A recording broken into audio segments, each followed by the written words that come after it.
wonderlik, met trots aan die gebring deur Wild en Jag, jou alles in een bron tot die wild en jagbedryf.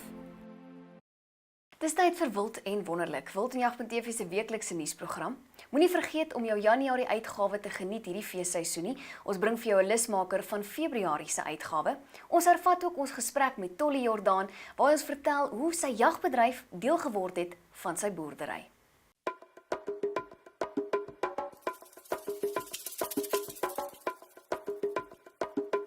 In die volgende Wild en Jag, met trots geborg deur Safari Outdoor, Africa's premier outfitter of outdoor leisure and hunting equipment.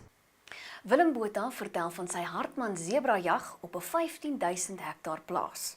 Hulle jag op Otterskloof in die Philippolis distrik. Die plaas lê langs die Vanderkloofdam tussen die koppies en berge en is 'n ware jagparadys vir iemand wat vanaf die voete wil jag. Dit behoort 'n groot uitdaging te wees. Gaan lees die storie in Februarie se uitgawe. Die swart renoster was eens meer volop as die wit renoster in Afrika, suid van die Sahara. Na raming was daar vroeër etlike honderde duisende van die diere. Mettertyd is hierdie rykdom egter vernietig totdat daar teen 1993 nog net sowat 2500 oorgebly het. Lees die artikel Intensiewe en semi-intensiewe wildproduksie van die swart renoster om meer te leer oor die kenmerke, fasiliteite, boumas en hokke, drinkplekke bestuur, voer en siektes van die diere. Koop Wild en Jag tydskrif by jou naaste supermark of teken in en ontvang dit per pos of lees dit digitaal op jou selfoon of tablet. Teken jy in op Wild en Jag, staan jy kans om die Primosprys ter waarde van R3000 te wen.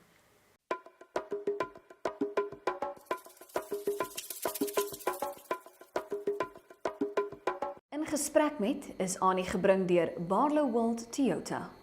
Verlede week saam met Tolly Jordaan. Teeling is 'n baie sterk lyn in ons Jordaan familie.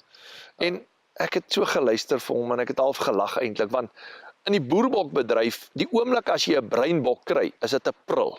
Maar ons is so intoe ons doen toe wat hy sê. En Jurgen vlieg toe in met sy Bell helikopter. En het ons elke jaar weer oorgegaan Amerika toe, weer gaan bemarking doen. En so het ons jagbesigheid het net van krag tot krag gegaan. Jy weet, die jag wat gebeur met die jag is, dit het hierdie wild wat nou moet kompeteer met die skape, het dit waarde gegee.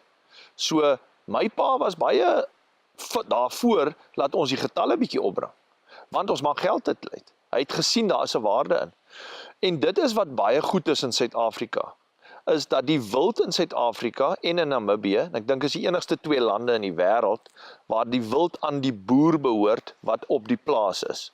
So daar is spesifikasies, soos omheiningssertifikate en goed wat jy moet hê, maar daai wild behoort aan die boer. Waar in ander lande behoort die wild aan die staat. En die staat gee kwotas uit en dit is hoekom in Suid-Afrika die wildbedryf so pos gevat het. As gevolg daarvan dat daai wild aan die boer behoort en die boer kan daarna omsien. En die oomblik wanneer die boer daarna omsien, het hy 'n waarde.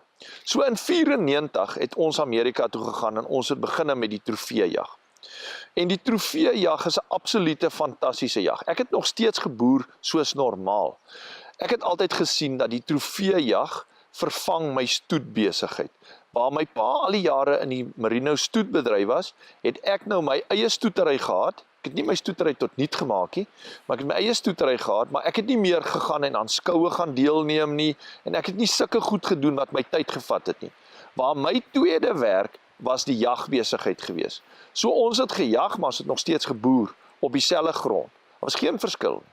Ons het geen omheining gehad nie. Die diere wat ons op daai stadium gejag het ek miskien partykeer op 'n buurman se plaas gaan jag of op 'n ander ou se plaas gejag wat 'n hoë omheiningssertifikaat gehad het.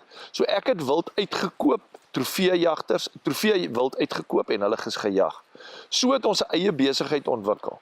En soos wat ons besigheid ontwikkel het, het ons geld gemaak uit die jagtery uit, het dit teruggesit, toe het ons eerste stukkie toegemaak. Ek onthou ons eerste stukkie was 1000 hektaar wat ek toegemaak het. En ek het gegaan en ek het die bome gaan self kap en ek het hulle self geteer. Ek het ou olie gevat in teerdromme wat ek by die paaie se mense gekry het, en ek het alles gekook. Dan kook ek my eie pale, dan maak ek die goed. En hier in hierdie vallei van ons, in een van ons valleie, is daar 'n ongelooflike hoeveelheid olienoutbome. Nou 'n olienoutboom is van die beste pale wat jy kan kry. En ek het hierdie olienoutbome het ek gaan kap. En ek het daai paal gebruik. In daai olienout is daar 'n reuk of iets wat die goggatjies eet hom nie. En hy is kliphard. My ou pale het olienoutpale wat 150 jaar al aan die grond staan. En hulle is nog nie gevrot nie. En so het ek my hoekpale, al my trekpale, het ek van hierdie olienoutbome gevat. En dan die ander teerpale wat ek nou sommer selfgemaakte teerpale was my middelpale gewees. So as hulle vrot, dan vervang ek hulle, maar die olienoude was my ankers gewees. So het ons eerste stukkie 1000 hektaar toegemaak en ek het in daai stukkie het ek 'n klomp pinjalas ingesit wat ek toe gekoop het. Wat fantasties doen hier in ons omgewing. Ek het hulle gekoop van 'n neefie van my wat so 2 plase van my af bly. In 2003 het daai neefie van my besluit, 2001 het daai neefie besluit, hy wil Australië toe gaan, hy wil immigreer. Dit gaan nie goed in Suid-Afrika nie, en hy wil immigreer. En ons was gelukkig geweest om op daai stadium toe koop ons sy grond. En my pa het my nog gevra, Boetie, dit is 'n swak plaas hierdie, want dit is in die klowe. Ons bly in die berge, maar daai plaas is in die klowe. En my pa het dit gekyk van 'n marine oogpunt af, van 'n skaap oogpunt af. Hoe gaan ek hier boer in hierdie moeilike plaas? En ek het vir hom gesê, pa, ek gaan nie boer nie. Ek gaan jag. Dit gaan my jagplaas wees. Dis 3000 hektaar, klowe, valleie, rivierveld en daar was 112 nyalas het ek getel op die plaas. Nou as jy 112 tel, dan is daar heelwat meer as dit. Wat toe, sonder hoë drade, hulle loop net daar rond. En die eerste ding wat ek gedoen het, nadat ek die plaas gekoop het, het ek hom toegespan. En my antwoord vir my pa was geweest, pa, ek gaan die plaas betaal met hierdie nyalas. Die nyalas gaan die plaas betaal. En hy kon dit nie glo nie, hy kon dit nie verstaan nie.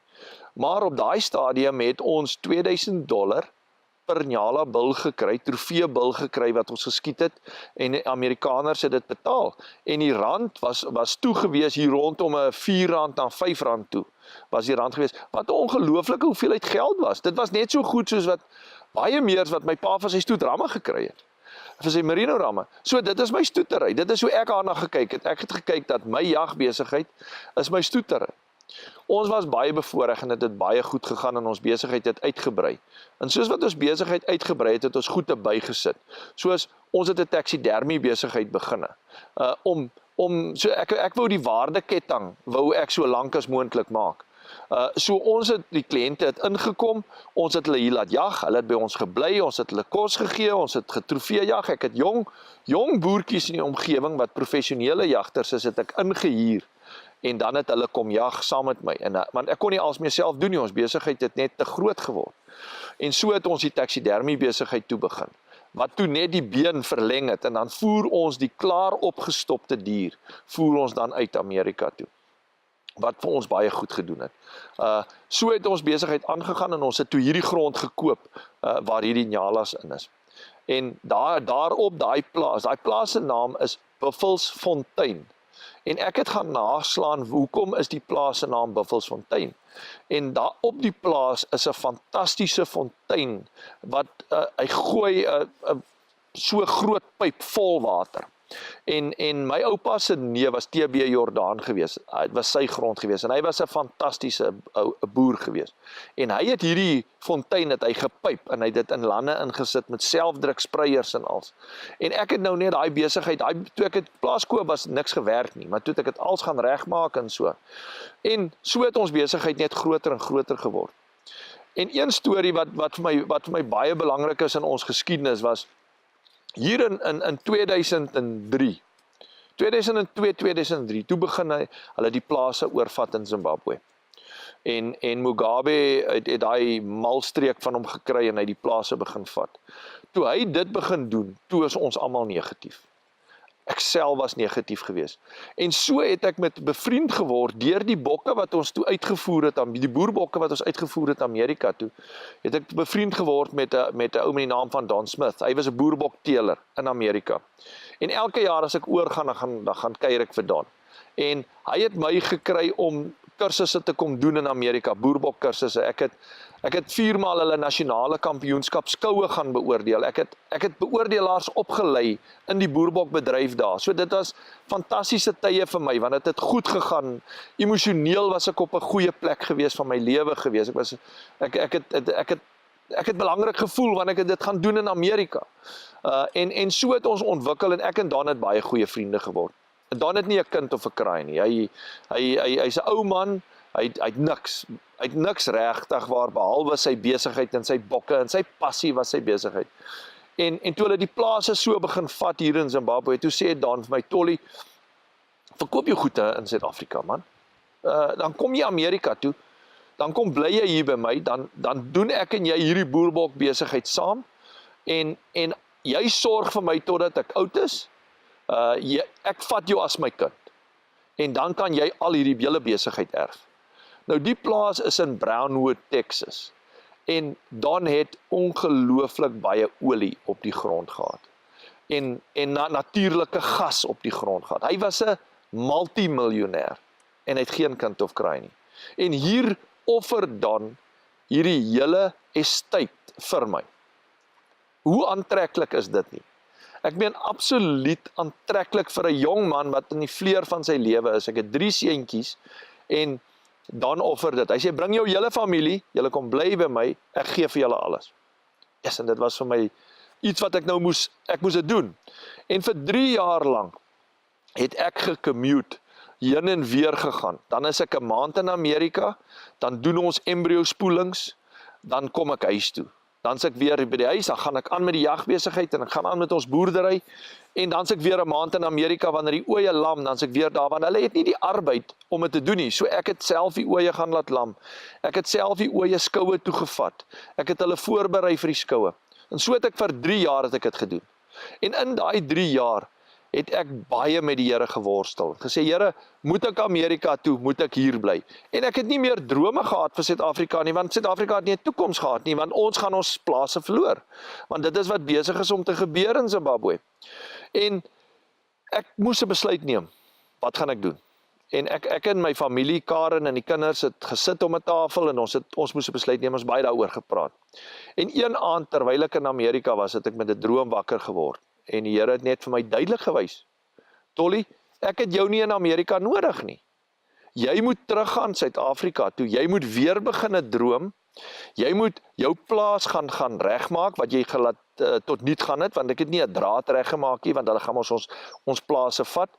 En daai aand het ek net besef, die Here het my nie in Amerika nodig nie. Hy het my in Suid-Afrika nodig, op my eie plaas, waar ek 'n verskil kan maak met die mense rondom my.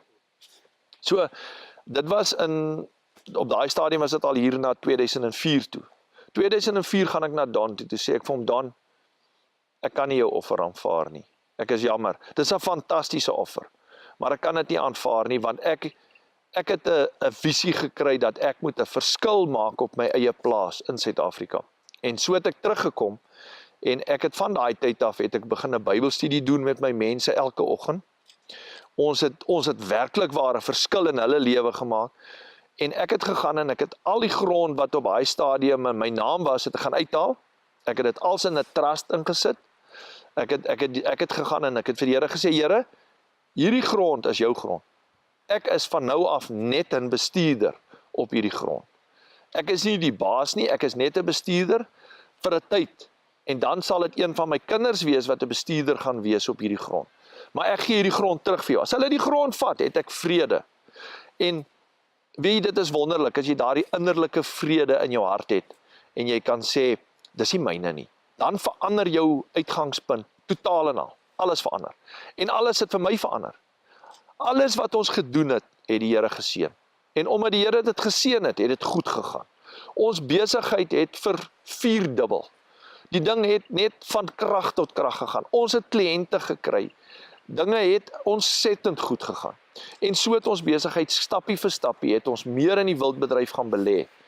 En omdat die trofees besigheid vir my so goed gewerk het, het ons die geleentheid gehad om geld te kon hê, om dan ander diere te koop. So het ons buffels gekoop, so het ons seibels begin bykoop, so het ons 'n leeuteel projek begin.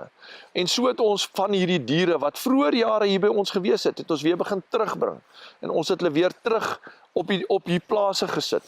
En toe kom ons op 'n stadium waar ons 'n baie groot besluit moes neem. En daai besluit was gewees, ons wild en ons vee het toe met mekaar begin kompeteer. Want wat verkoop jy regtig?